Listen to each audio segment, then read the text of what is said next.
अब हम बात करते हैं थर्ड लॉ।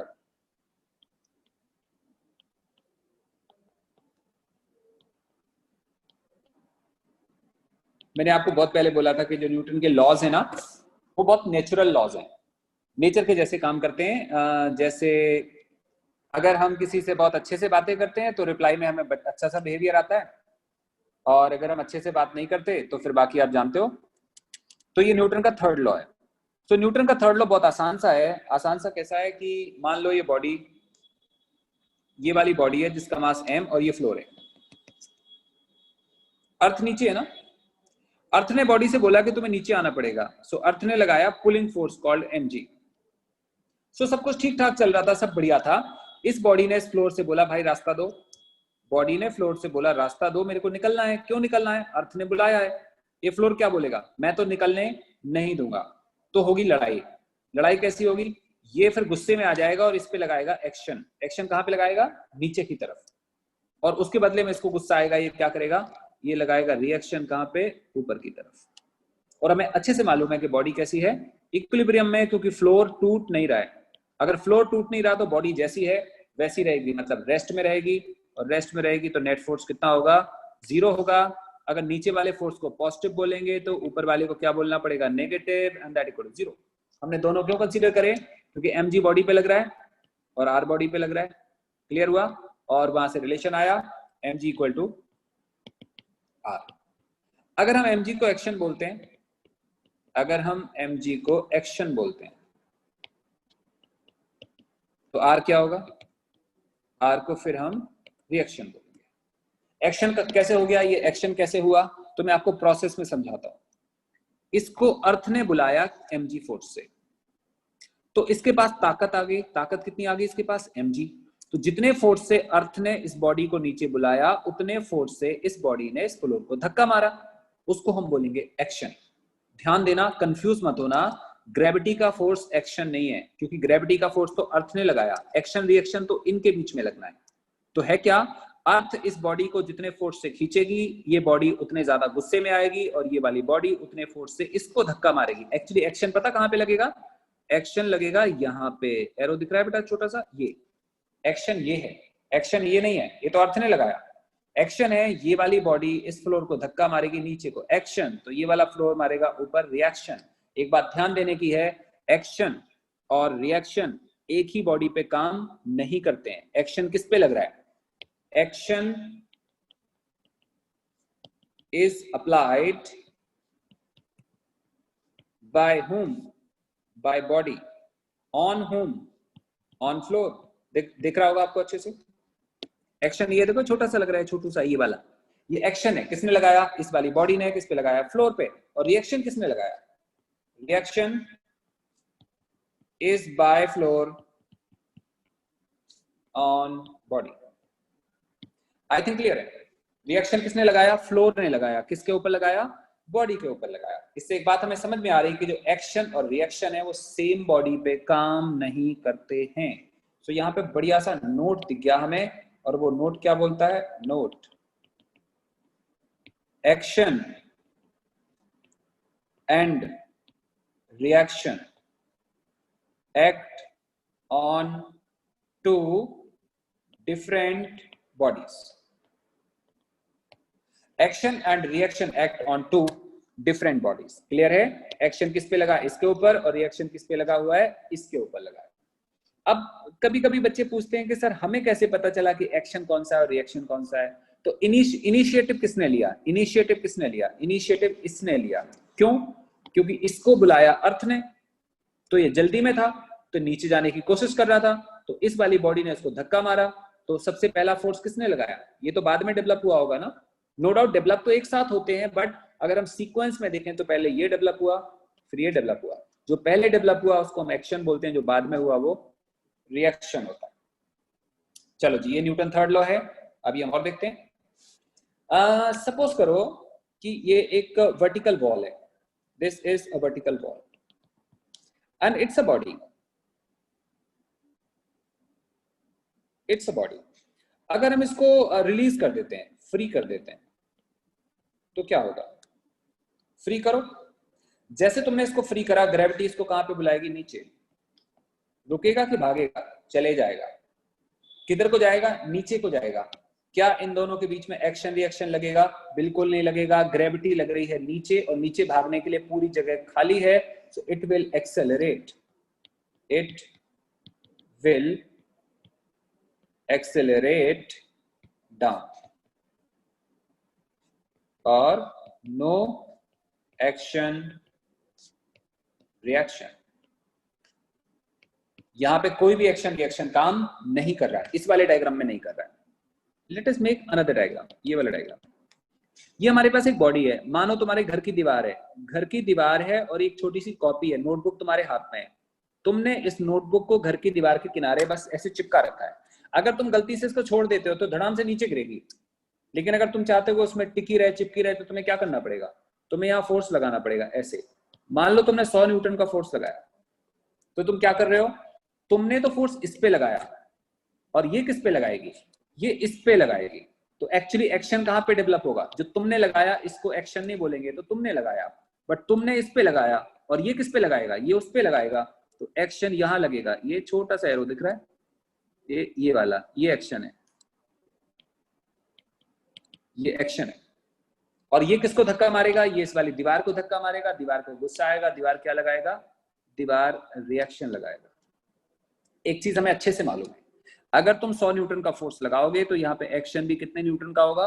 100 न्यूटन का। तो फिर रिएक्शन भी कितने न्यूटन का आएगा? 100 न्यूटन का आएगा। क्लियर हुआ? इसका मतलब आर भी कितने के इक्वल होगा? 100 न्यूटन के इक्वल होगा।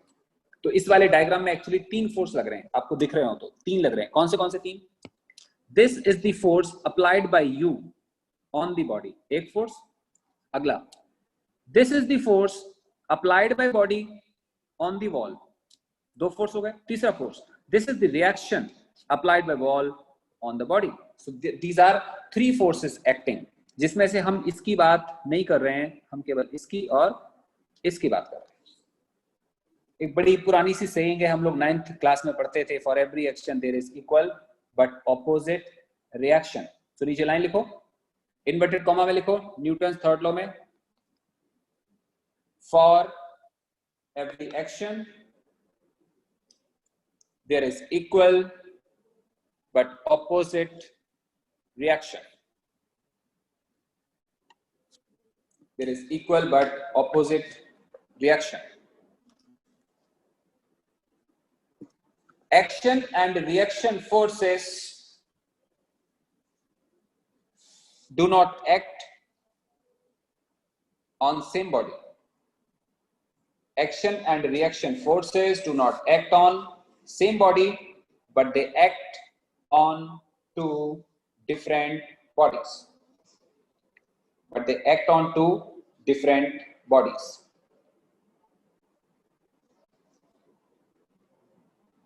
I think यहां तक समझ में आ गया।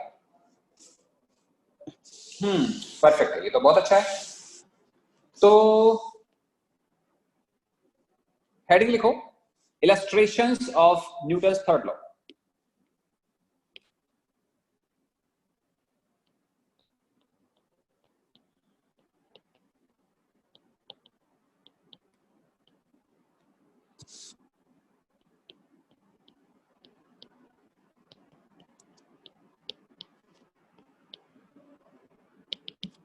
क्या क्या हो सकता है? तो सबसे पहले मैं अभी आपको पढ़ा रहा हूं चेयर पे बैठ के, तो मेरी बॉडी चेयर को नीचे को धक्का मार रही है, दैट इज कॉल्ड एक्शन। और चेयर ने मेरे को संभाला हुआ, दैट्स कॉल्ड रिएक्शन। सिंपल। तो पहला इलस्ट्रेशन लिख लो, a man sitting on chair, a man sitting on chair, comma, applies action on chair,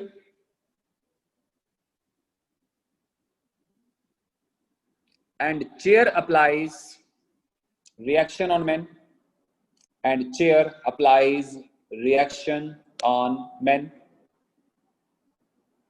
ये एक इलस्ट्रेशन हो गया। दूसरा क्या हो सकता है? मेरे सामने टेबल है और उस पर कुछ बुक्स रखी हैं, तो मैं ऐसे बोल सकता हूँ टेबल है और टेबल पे बुक रखी है। ये भी तो न्यूटन का थर्ड लॉ डेमोन्स्ट्रेट करेगा। सो सेकंड वाला लिख लो, बुक केप्ट ऑन टेबल, बुक kept on table, होगा क्या, बुक ने लगाया mg और ऊपर लगा रिएक्शन r। तो हमें दिखाई दिया कि यहाँ पे बुक लगाएगी टेबल के ऊपर एक्शन और टेबल लगाएगा बुक के ऊपर रिएक्शन। सो ये एक्शन रिएक्शन हो गया। थर्ड पॉइंट, अब थोड़ी देर बाद मेरा मन करता है कि मैं थोड़ा सा वॉक करके आऊं, तो वॉकिंग कैसे होती है मैं आपको समझाता हूं। सबसे पहले मैं खड़ा होऊंगा, सो आई जस्ट स्टैंड अप। जैसे आप खड़े हो जाते हो उसके बाद आप क्या करते हो, आप 1 फुट को आगे बढ़ाते हो, 2 लेग्स है ना, 1 फुट को हवा में उठाते हो और आगे बढ़ाते हो। जब 1 फुट को हवा में उठा के आगे बढ़ाते हो तो आपकी बॉडी थोड़ी टिल्टेड हो जाती है, लीन हो जाती है, और लीन होती है। जो फुट आपका ग्राउंड में रखा हुआ है वो वाला फुट ग्राउंड के ऊपर पीछे को खिसकने की कोशिश करता है, तो फ्रिक्शन लगता है आगे की तरफ। आई थिंक आपको समझ आया मैंने क्या बोला। आप 2 फुट हैं, अभी आप खड़े हो गए, आपने 1 फुट को, राइट वाले फुट को आगे बढ़ाया तो आपकी बॉडी थोड़ी सी आगे को टिल्टेड हो जाती है। इस प्रोसेस में आपका जो लेफ्ट वाला फुट ग्राउंड पे रखा है वो पीछे को खिसकने की कोशिश करेगा, और फ्रिक्शन ऑलवेज खिसकने की डायरेक्शन के ऑपोजिट में लगता है। तो जब हमने राइट फुट को आगे बढ़ा के चलने की ट्राई करी तो हमारा लेफ्ट फुट पीछे को खिसकने की ट्राई करेगा, तो उस पर फ्रिक्शन कहाँ लगेगा, आगे लगेगा, और इस करके हम आगे चल जाएंगे। सो वॉकिंग किसकी हेल्प से होती है, फ्रिक्शन की हेल्प से, जिस प्रोसेस में हम लोग ग्राउंड के ऊपर एक्शन लगाते हैं और ग्राउंड हमारे पे आगे की तरफ फ्रिक्शन के फॉर्म में रिएक्शन लगाता है। इसका मतलब न्यूटन थर्ड लॉ का एग्जांपल कौन सा हो सकता है, वॉकिंग। थर्ड पॉइंट लिखो, वॉकिंग। क्लियर हो गया। दूसरा एग्जांपल वॉकिंग हो गया, एक लाइन चाहो तो आप लिख लो। During walking we apply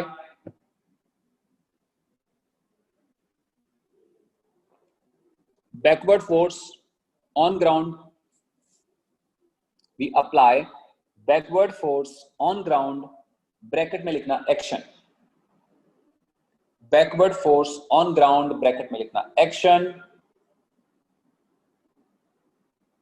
and reaction is applied by the ground on us along forward direction, and reaction is applied by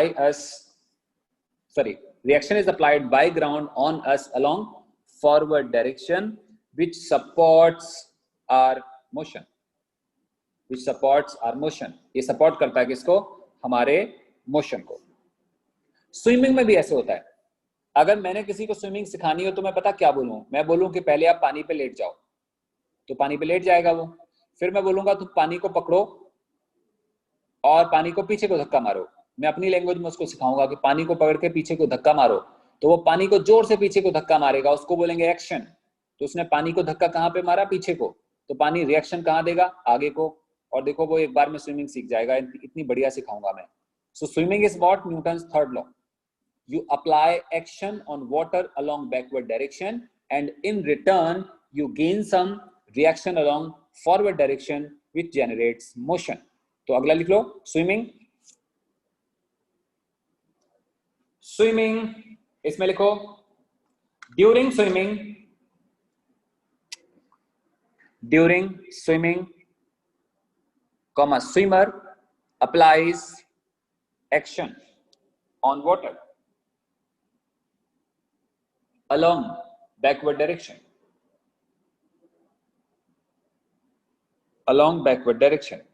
and water applies reaction on swimmer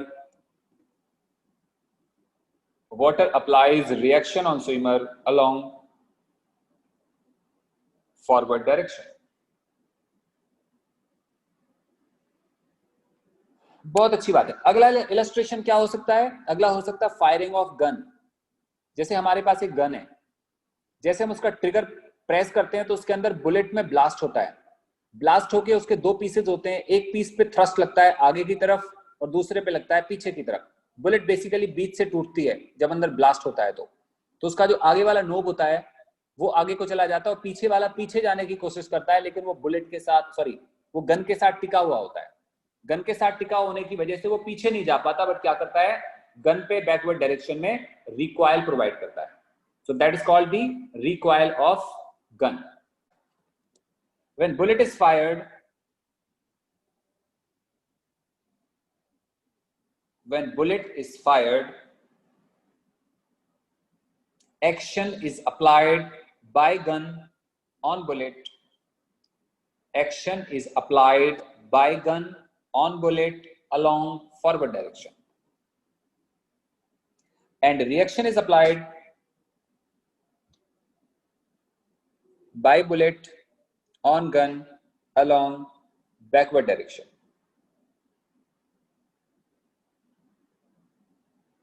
That's it. उसके अलावा आप बुक खोल के देखेंगे तो उसमें बहुत सारी चीजें आपको मिलेंगी, और मैंने आपको इतना लिखा दिया, इतने इलस्ट्रेशन अपने लिए काफी हैं। तो अब हम देखते हैं इसके और फर्दर चीजें कुछ। तो अब हम पढ़ेंगे mixed, first law, second law, third law का मिक्सचर। उसके बाद हमें चीजें ज्यादा क्लियर होंगी। तो मैं लिखता हूं एक चीज, that's called motion of body along inclined plane. Motion of body along inclined plane. आपके जो भी डाउट होंगे बेटा, हम लोग 15 मिनट्स और पढ़ेंगे, उसके बाद मैं आपके डाउट्स का आंसर दूंगा। Motion of body along inclined plane, इसमें क्या होगा? सपोज करो हमारे पास ये inclined plane है ऐसे, और इसका inclination is something theta, and we place a body over it. इसके ऊपर हमने एक बॉडी को रख दिया है ऐसे, हो गया? इसके ऊपर फोर्स काम करेगा mg, हो गया? और mg फोर्स काम करेगा इधर को वर्टिकली डाउनवर्ड। उसके बाद अगर हम इसको आगे बढ़ाए ना ऐसे, तो ये एंगल आएगा 90 डिग्री, और ये ऑलरेडी है थीटा, तो ये एंगल कितना आएगा? ये एंगल आएगा 90 माइनस थीटा। एक काम करते हैं, हम अगर यहां से एक परपेंडिकुलर ड्रॉ करें ना ऐसे, और एक ड्रॉ करें ऐसे, तो तुम क्या देखोगे? तुम देखोगे ये वाली लाइन और ये वाली लाइन पैरेलल है आपस में। अगर पैरेलल है तो ये अगर 90 माइनस थीटा आ रहा है तो ये भी 90 माइनस थीटा आएगा, तो फिर ये एंगल कितना आएगा? ये आएगा थीटा के बराबर। ऐसा हम लोग क्यों कर रहे हैं मैं आपको बताता हूं। जब तो हमारी बॉडी ऐसे हो, this is a body placed on plane, ऐसे रखी हुई है, तो बॉडी पे जितना भी ग्रेविटी काम कर रहा है, पूरा का पूरा ग्रेविटी फ्लोर के ऊपर एक्शन लगाता है, तो उसके अगेंस्ट एक रिएक्शन जनरेट हो जाता है ऊपर की तरफ, तो R इक्वल टू mg आ जाता है। लेकिन जब बॉडी कभी ऐसे होती है, तो ऐसे वाले केस में mg लगेगा इधर। mg के आएंगे दो कंपोनेंट, एक कंपोनेंट आएगा इस डायरेक्शन में और एक कंपोनेंट आएगा इस डायरेक्शन में। जो कंपोनेंट इस वाले डायरेक्शन में आएगा उसको हम बोलेंगे mg cos थीटा। ऐसा कैसे आ गया? हम लोग पहले से जानते हैं, किसी भी वेक्टर को जब हम थीटा के डायरेक्शन में रिजॉल्व करते हैं तो कॉस आता है, और दूसरा कंपोनेंट आएगा परपेंडिकुलर डायरेक्शन में, जिसको हम लोग क्या बोलेंगे? mg sin theta. तो अगर एक कंपोनेंट कॉस है तो दूसरा कंपोनेंट होगा sin थीटा। आई थिंक समझ आ गया, क्योंकि ये डायग्राम और ये डायग्राम थोड़े से अलग हैं। यहां mg का पूरा कंपोनेंट एक्शन में काम आ रहा है। इस वाले केस में क्या हुआ? इस वाले केस में ये फोर्स बॉडी से बोलता है कि तुम इधर चलो, तो बॉडी ने फ्लोर से बोला कि साइड हटो, और फ्लोर साइड नहीं हटेगा तो लड़ाई हो जाएगी। लड़ाई होगी तो ये इस पे लगाएगा एक्शन और ये इस पे लगाएगा रिएक्शन, लेकिन कौन से डायरेक्शन में? इस वाले डायरेक्शन में। आई होप आपको समझ आया। अच्छा, व्हाट अबाउट इट, इसका क्या होगा? ये वाला कंपोनेंट बॉडी से बोलेगा कि तुम डाउनवर्ड चलो, तो बॉडी क्या बोलेगी? बॉडी बोलेगी चलते हैं, बिकॉज बॉडी को कोई रोकने वाला नहीं है। बट कौन से डायरेक्शन में रोकने वाला नहीं है? इस वाले डायरेक्शन में। हम एक लाइन लिख सकते हैं, there is no motion perpendicular to plane. Check करो मैंने क्या बोला, इसको बोलते हैं प्लेन, और इसका परपेंडिकुलर कौन सा होगा? ये वाला। इस डायरेक्शन में मोशन पॉसिबल नहीं है। There is no motion perpendicular to plane, so net force along this direction equal to 0. इस वाले डायरेक्शन में नेट फोर्स क्या आएगा बेटा? 0 आएगा। और इस वाले डायरेक्शन में बॉडी पे कितने फोर्स काम कर रहे हैं? mg तो mg cos थीटा इधर लग रहा है, r इधर लग रहा है। नेट फोर्स कितना आना चाहिए? 0 आना चाहिए। तो हम लोग क्या बोलेंगे? mg cos theta minus r equal to 0। implies that r is equal to mg cos theta. मतलब इस वाले केस में जो रिएक्शन फोर्स आएगा वो कितने के इक्वल आ रहा है, mg cos थीटा, जबकि इस वाले केस में रिएक्शन फोर्स कितना आ रहा था, mg के इक्वल आ रहा था। अगर मैं थर्ड केस बनाऊं ऐसे वाला केस, ये भी तो फ्लोर है ना, चीजें सेम है। देखो इसमें फ्लोर ऐसा है, इसमें फ्लोर सीधा हो गया, इसमें फ्लोर इंक्लाइंड है। अगर हम ध्यान से देखें तो इस वाले में r mg के बराबर आता है, इस वाले में r आता ही नहीं है, याद होगा आपको। यहाँ जो mg होता है वो r को जनरेट नहीं करता। सो इस केस में होल mg जनरेट्स r, इस केस में नो mg जनरेट्स r, तो इस केस में पार्शियल mg या one component of mg generates reaction.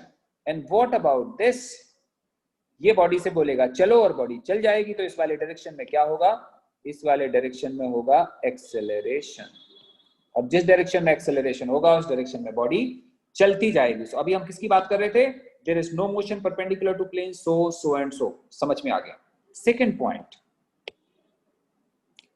Point है along incline plane, along inclined plane body can move freely, क्योंकि अभी हम लोग फ्रिक्शन अज्यूम नहीं कर रहे हैं, तो body can move freely. So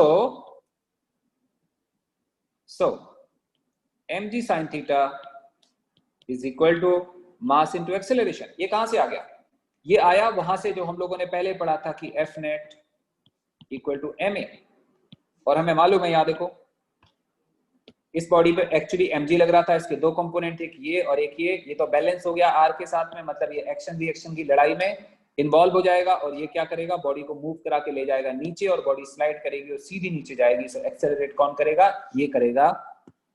So this is called net force equal to mass into acceleration, and according to this relation we get A equal to G sin theta। इसका मतलब कोई भी body जो इंक्लाइन प्लेन पे रखी होगी, अगर friction काम नहीं कर रहा है तो एक ही वैल्यू आती है हमेशा, G sin थीटा। एग्जाम्पल, आपके जितने भी डाउट हैं प्रिजर्व करके रखो, थोड़ी देर में करेंगे, अभी बस समझो केवल। ये हमारे पास एक बॉडी है और ये एंगल है 30 डिग्री, और कोई कहता है फाइंड एक्सेलरेशन, फाइंड एक्सेलरेशन। तो सबसे पहला सवाल है कि बॉडी चलेगी किधर, क्या बॉडी इधर चलेगी, बिल्कुल नहीं चलेगी। क्या इधर जाएगी, नहीं जाएगी। किधर जाएगी, इधर जाएगी। तो जिधर जाएगी उधर फोर्स कितना होगा, उधर फोर्स होगा mg sin थीटा, तो एक्सेलरेशन कितना आएगा, g sin theta. So we have the solution a equal to g sin 30, that is g/2। sin 30 half होता है, तो यहां से g/2 कैलकुलेट हो जाता है। बहुत अच्छी बात है। एक और एग्जांपल करते हैं। एग्जांपल, ये हमारे पास incline plane and this angle is 30 degree. Again this body is placed and इसका मास है 10 kg, और हमने इस पे फोर्स लगाया, सपोज करो कि कोई 100 न्यूटन, 100 न्यूटन अप्लाई करा, और कोई बोलता है find normal reaction force and acceleration of body. Find normal reaction force and acceleration of body. कोई आपसे ऐसा बोलता है कि आपको ये फाइंड करना है। देखो इस वाले केस में सबसे पहले चेक करो कितने फोर्स होंगे, तो आप बोलोगे सर यहां पे लगेगा mg, बट mg से बात नहीं बनेगी, तो यहां लगेगा mg sin थीटा। ऐसे करते हैं, ज्यादा अच्छा होगा। mg sin थीटा, और यहां पे क्या काम करेगा, यहां पे काम करेगा mg का cos थीटा। परफेक्ट। अब जरा इंटेंशन देखो, इंटेंशन, इसका इंटेंशन क्या है, ये बॉडी को कहां खींचने की ट्राई कर रहा है, नीचे की तरफ, तो इसे बोलेंगे हम एक्शन, और इसके बदले में लगेगा यहां पे एक रिएक्शन।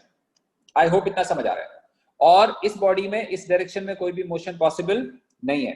अगर मोशन पॉसिबल नहीं है तो एक्शन और रिएक्शन कैसे होंगे, बराबर होंगे। इसका मतलब इस केस में आप हम बात कर सकते हैं कि r कितना आएगा, mg cos theta, that is 10, मास 10 है, g 10 है, और cos कितना आएगा 30, cos 30 होता है √3/2, so this would be 50 √3 Newton r। ये आप लोगों ने आंसर सही दिया था, काफी लोगों ने। अब हम बात करते हैं एक्सेलरेशन की। याद नहीं है जब हम पढ़ते हैं तो हम फोर्सेस की बात करते हैं। इस बॉडी पे कितने फोर्सेस काम कर रहे हैं? 2। One is this, other is this. Check करना है, अगर ये वाला फोर्स और ये वाला फोर्स सेम होगा तो ना बॉडी ऊपर जाएगी ना बॉडी नीचे जाएगी। मान लो ये वाला फोर्स और ये वाला फोर्स सेम है तो बॉडी वहीं रहेगी। अगर ये ज्यादा है और ये कम है तो बॉडी ऊपर जाएगी, एंड वाइस वर्सा तो बॉडी नीचे आएगी। उसके लिए हमें चेक करने की जरूरत है mg sin theta. So we have this mg sin theta is equal to 10 into 10 into sin 30, that becomes 50 Newton. इसका मतलब इधर लग रहा है 50 और ऊपर लग रहा है कितना? 100। तो अगर हम दोबारा बॉडी को देखें इधर, अब हम किसकी बात कर रहे हैं? अब हम बात कर रहे हैं मोशन अलोंग इंक्लाइन प्लेन। आपको याद है 2D हमने पढ़ा था, 1D हमने पढ़ा था, 2D 3D। हम जब यहाँ पे 2D की बात कर रहे हैं, 2D की बात क्यों कर रहे हैं? ये अलग सॉल्व करेंगे और ये अलग सॉल्व करेंगे। जब हम ये वाला सॉल्व कर रहे होंगे तो हम इसकी बात नहीं करेंगे, लेकिन जब हम इधर वाला सॉल्व कर रहे होंगे तो इसकी बात करने की, दूसरे वाले की बात करने की कोई जरूरत नहीं है। तो अब हम किसकी बात कर रहे हैं? अब हम कह रहे हैं motion along. Now we talk about this motion along incline. ये मोशन अलोंग इंक्लाइन है और इसमें हम क्या बात कर रहे थे? मोशन दूसरे वाले में, इस वाले केस में motion perpendicular to incline. Along incline की बात करेंगे तो यहाँ पे आएगा 100 न्यूटन और यहाँ पे आएगा 50 न्यूटन। तो नेट फोर्स की बात करते हैं तो नेट फोर्स आएगा 100 माइनस 50, दैट इज 50। और न्यूटन के सेकंड लॉ के हिसाब से नेट फोर्स क्या होता है? Mass into acceleration. So we get this value as 50 equal to 10 into a equal to 5 meter पर सेकेंड स्क्वायर। किधर आएगा? अपवर्ड। अपवर्ड इसलिए आएगा क्योंकि ऊपर वाला फोर्स ज्यादा बड़ा था, नीचे वाला फोर्स रिलेटिवली छोटा था। तो ऐसे वाले केस में बॉडी राइज करना स्टार्ट करेगी। कहां पे राइज करेगी? ऊपर की तरफ राइज करेगी और ये ऊपर चले जाएगी। एक और एग्जांपल शायद आपको ज्यादा समझ में आ जाए। We have this incline plane and a body, mass assume करते हैं दोबारा 10 kg, इसको हम दोबारा अज्यूम कर लेते हैं 30 डिग्री, एंड सपोज करो हमने फोर्स लगा दिया 100 न्यूटन ऐसे। और कोई बोलता है find normal reaction and acceleration. कोई हमसे कहता है दोनों चीजें निकालने के, नॉर्मल रिएक्शन एंड एक्सेलरेशन। हमने दोनों चीजें निकालनी, क्या करेंगे? अब सेम आएगा यार, नॉर्मल रिएक्शन पे तो फर्क नहीं पड़ेगा। कारण है अभी तो याद हो गया हम लोग को, ये m दिया हुआ है तो इधर को कितना आएगा? mg cos 30 और यहाँ पे क्या आएगा? mg sin 30। और अगर इसके ऊपर एक्शन ये नीचे को लगा रहा है तो रिएक्शन कहाँ पे लगेगा? रिएक्शन लगेगा ऊपर की तरफ। और अब कह सकते हैं number 1 point, motion to 1 minute।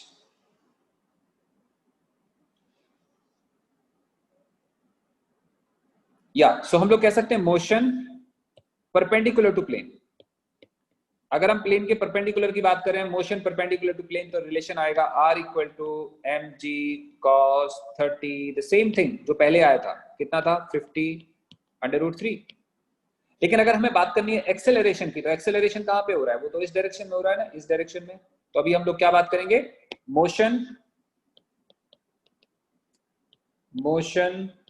Along plane. और मोशन अलोंग प्लेन में एफ नेट कितना आएगा? How much is F net? ध्यान से देखो, ये बॉडी है, ये किधर को लग रहा है? डाउनवर्ड। और ये भी कहां लग रहा है? डाउनवर्ड। नेट फोर्स सब्ट्रैक्ट होगा कि ऐड होगा? ऐड हो जाएगा। रिलेशन क्या आ रहा है? Motion along plane, F net is mg sin 30 plus 100. Now this equal to 10 into 10 into half plus 100. That is called 150 Newton. This is F net. And this F net is equal to mass into acceleration. And this mass was 10 into A. So what is A? 15 meter per second square is acceleration. आगे चलते हैं। अभी तो story start हुई है बेटा, अभी तो बहुत दूर तक है। चलो फिर कुछ बातें करते हैं। एग्जाम्पल से समझाता हूं, इजी लगेगा। Body 20 kg, floor, find reaction and acceleration. बहुत जल्दी जल्दी आंसर करने हैं आप लोगों ने। फाइंड रिएक्शन एंड एक्सेलरेशन क्या होगा? ये होगा कि इसको अर्थ बुलाएगी नीचे कितने से, 20g। ये फ्लोर को धक्का मारेगा, फ्लोर इसको कहेगा ऊपर चलो, फ्लोर लगाएगा रिएक्शन। बॉडी कहीं नहीं जाने वाली, बॉडी वहीं रहने वाली है, तो नेट फोर्स कितना आएगा? नेट फोर्स आएगा 20g माइनस आर, और वो कितना आएगा? 0। तो आर कितना आएगा? 20g। अगर हम g को 10 लेंगे तो आंसर आएगा 200 न्यूटन। और कोई बोलेगा एक्सेलरेशन, तो आंसर आएगा 0, क्योंकि एक्सेलरेशन कब आता है? जब नेट फोर्स कुछ ना कुछ होता है। यहां तो नेट फोर्स कितना आ रहा है? 0 आ रहा है। जहां नेट फोर्स 0 होता है वहां पे एक्सेलरेशन 0 आता है। आई थिंक यहां तक क्लियर है। नेक्स्ट, फिर से हम एग्जांपल देखते हैं।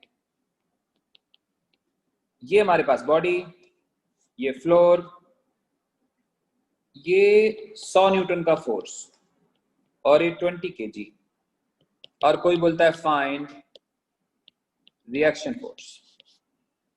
एक्सेलरेशन तो नहीं होगा, बार बार बोलने का कोई फायदा नहीं है। किसी ने बोला फाइंड रिएक्शन फोर्स, दिमाग लगाओ जल्दी से, क्या आंसर आएगा?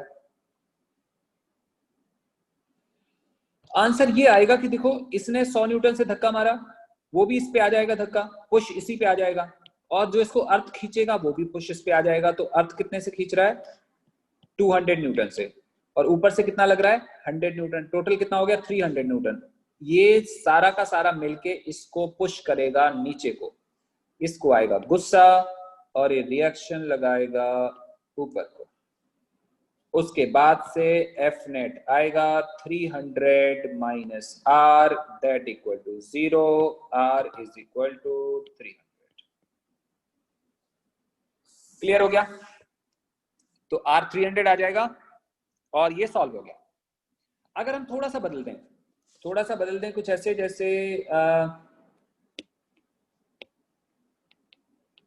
जैसे हमारे पास ये बॉडी है 20 kg, ये फ्लोर है, और हमने ऊपर लगा दिया 400 न्यूटन का फोर्स, और कोई बोलता है फाइंड रिएक्शन।